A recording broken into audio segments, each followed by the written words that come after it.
sonra bir problem.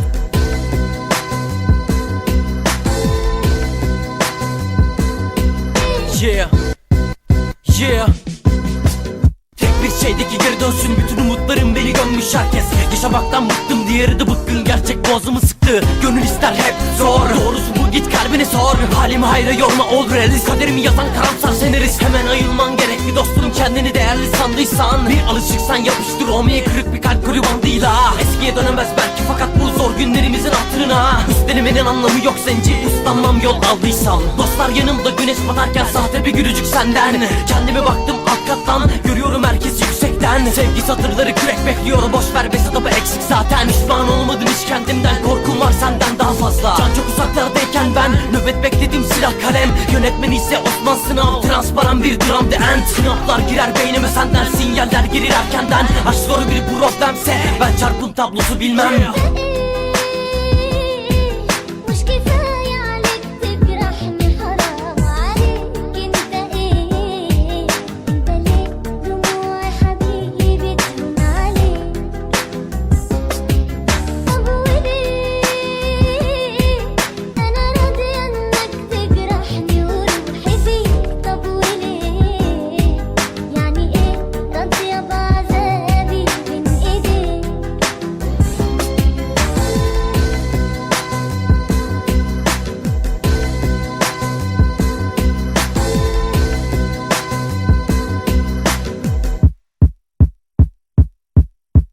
Yaşamak sonun oldu, hayallerim kayboldu, keşfan doğdu. Bu gece ölümüne hissettim, kıskanç gözlerimi mahvettim. Ciğerime çektim, köşeme çekildim, koş kepenin cebi bile boş. Yüküm çok hoş ya, aydınlıklara koşsana evlat. Bize bak yanlış çıkmadı, hep yak kömür olsun. Gerikten ömür olsun, gözler dolsun, sözler acılara konsun. Anam avradım olsun, alırım gırtlağını, sabret Allah'ını inkar etme. Şükret, yaşamak çok net çünkü reddettin. Kendini kestin, boyraz ile karanlıkların üzerine estin.